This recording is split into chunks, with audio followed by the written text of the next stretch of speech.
Well, today we're talking about the fourth step in the framework, and that is ask. This one is pretty simple, yet for most of us, it's actually really, really, really, really hard. That can be true more or less for every step in the framework, but I do feel like this one tends to be the most elusive. Some people are born with it, and some people just aren't. And I think women are at a particular disadvantage. We'll get to that. Wanting your life, your wealth, your money, your financial happiness to get bigger and better does require asking. You can't do it on your own, and you can't do it in a silo.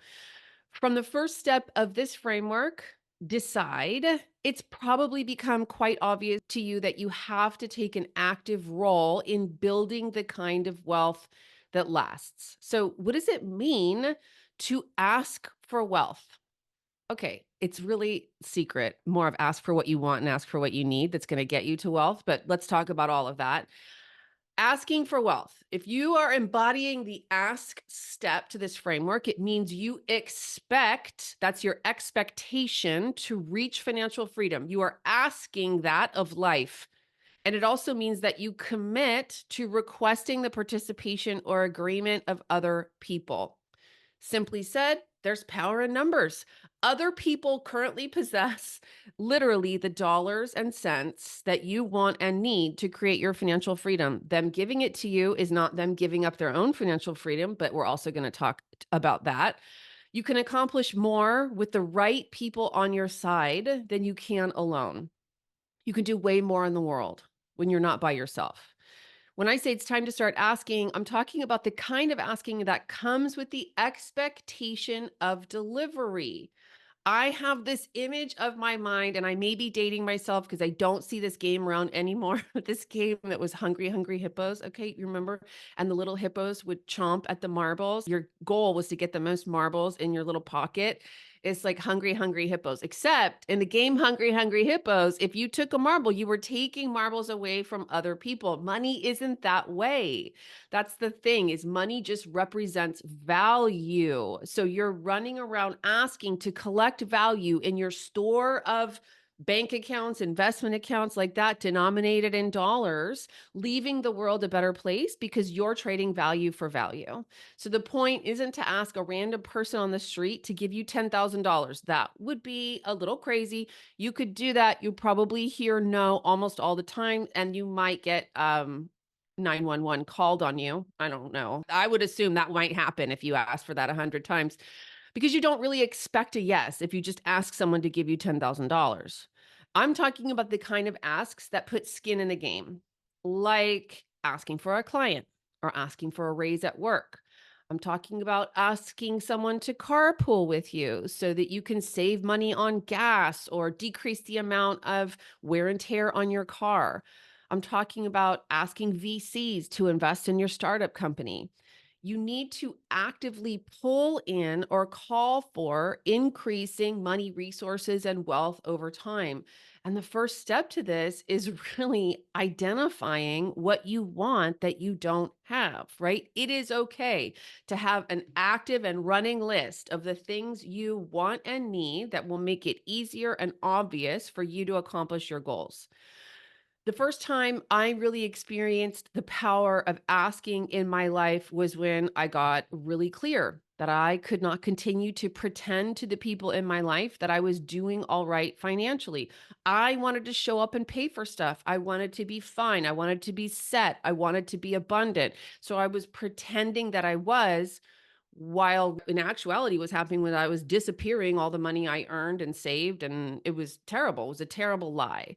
So showing up and being transparent felt like a huge ask. I mean, I was sort of asking for their forgiveness. I was asking for them to still think I was an okay person when I said, this whole time I've been paying for dinner, when in reality, I have $40,000 in credit card debt. I can't do it anymore.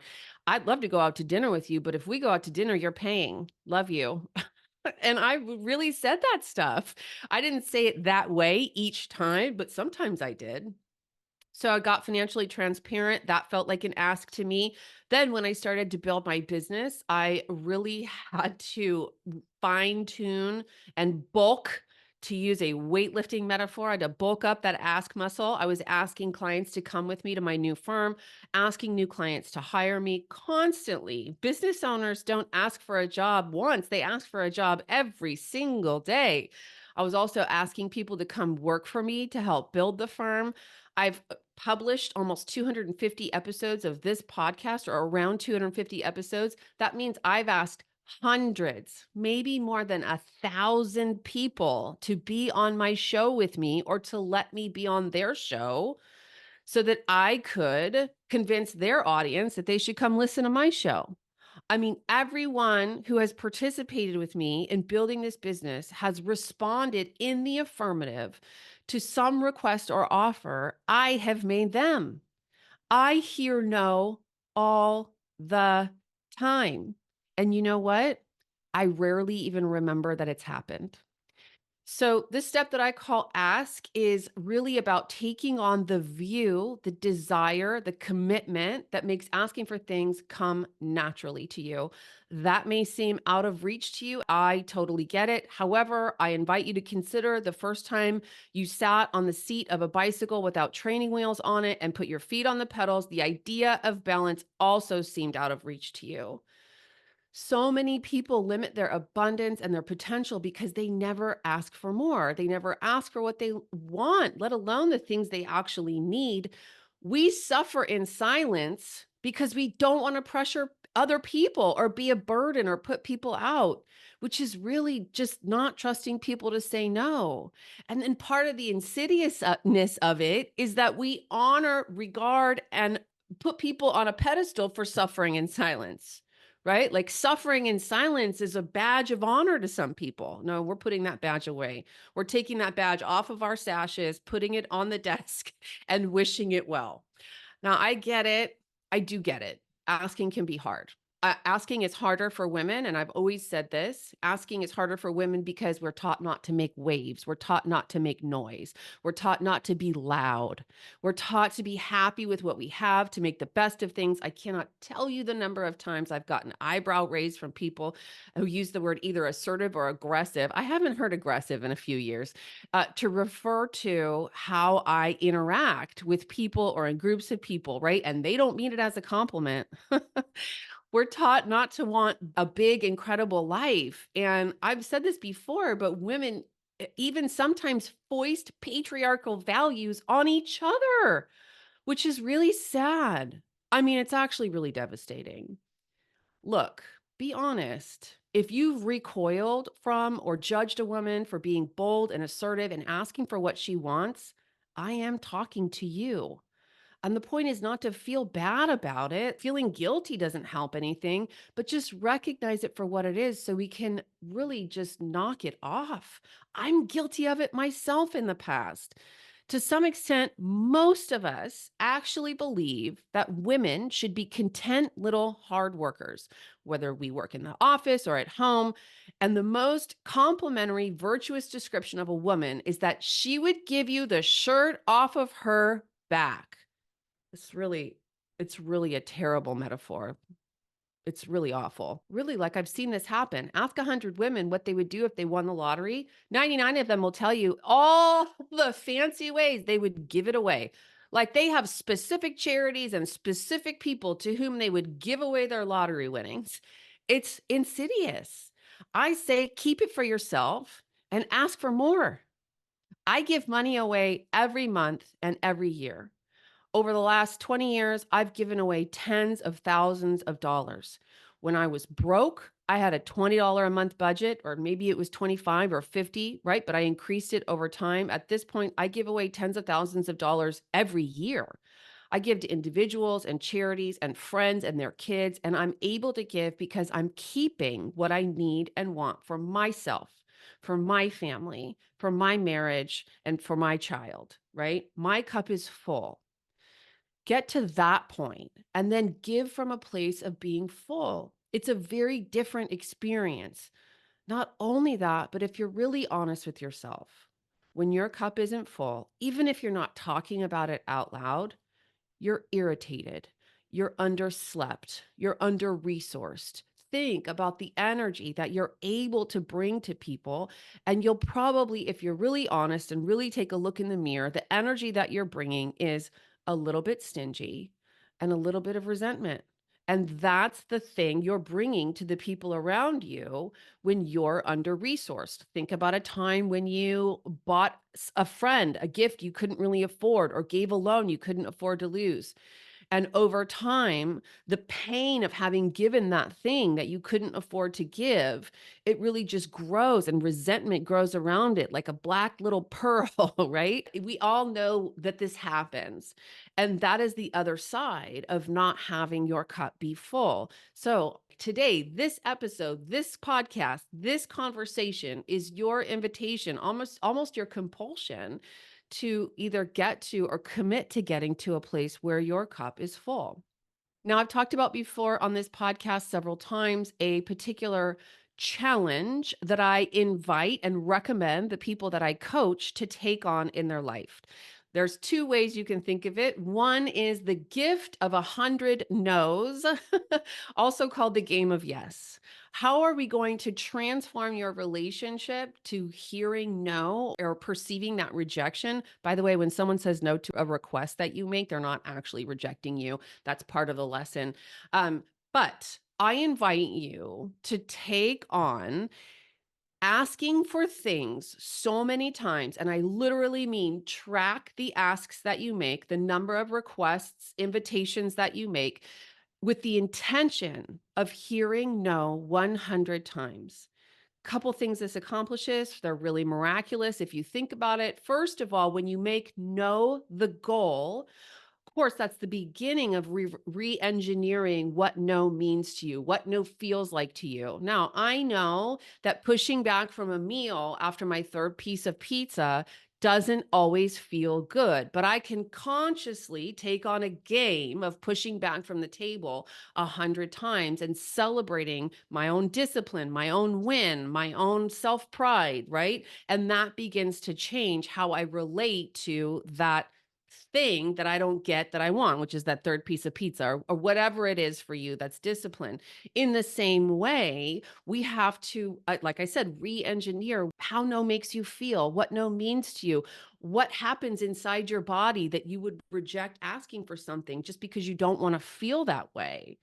So again, taking on getting to hearing no 100 times is just an alteration of thinking. And then the miraculous thing that happens, and I've never, ever, ever talked to someone who actually took this on, who didn't say to me, Hillary, first of all, I never got to 100 no's because along the way, my life got so much bigger. I had to stop playing the game. Like I completely transformed what's possible for myself, what's happening in my business, what's happening in my family, what's happening in my friends group by just asking for the things that I wanted. And I thought that I would hear no, but I actually heard yes. And then in the granting of those requests, my life got so big that now I have a new problem called my life is abundant, my life is miraculous. So that is a challenge I highly strongly recommend you take on today. Overcoming the struggle of being a person who doesn't ask is worth it. It will pay huge dividends in your life. After this podcast, or maybe right now, just take a 20-minute break from listening to my voice. Think about all the ways that being terrified of hearing no limits you. Think about all the things you don't ask for, all the things you don't have, all the hardships you experience and suffer in silence on your own because of the mentalities and strongly held beliefs I've talked about today. Also, conversely, think about how free you would feel if you fully trusted people to say no when they mean no, and therefore allowed yourself to ask without hesitation. And you can really let go of the thinking that every ask leaves the person you're asking worse off. People love to give. People get value from contributing. The world is full of mutually beneficial partnerships that all had to get created by someone asking. I have an incredible number of people bring abundance into their lives through just asking. Literally, hundreds of people who listen to this podcast have emailed me that they asked for something and ended up getting 10 times what they initially even asked for. And that really is the secret gift of the yes game. The goal here isn't to develop a sense of entitlement or expectation. The world does not owe you anything. You don't actually, quote, deserve anything. I mean, look, I use that word too, and I know it's galvanizing. I know it's exciting. Ask, like, charge what you deserve kind of a messaging.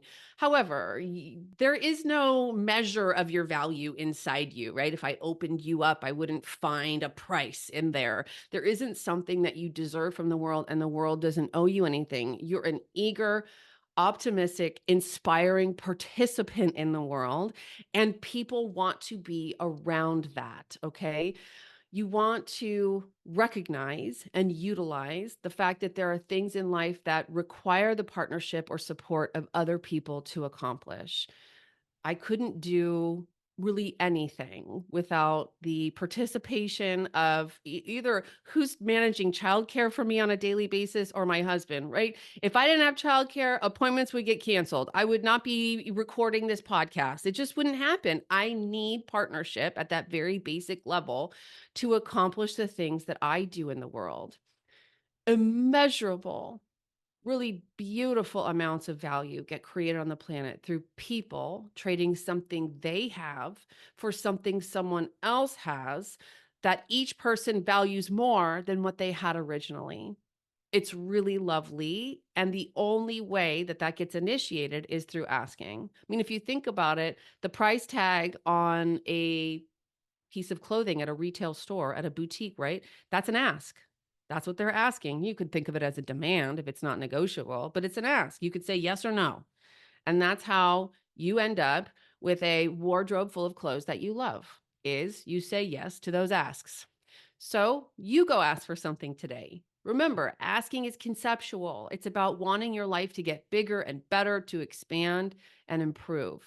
And it's also tactical. Your desires for a bigger life, your picture and vision for what's coming for you leads to the tactical aspect of asking. These are the conversations you have with people that are the catalyst that lead to opportunities and projects that expand your possibilities and your wealth.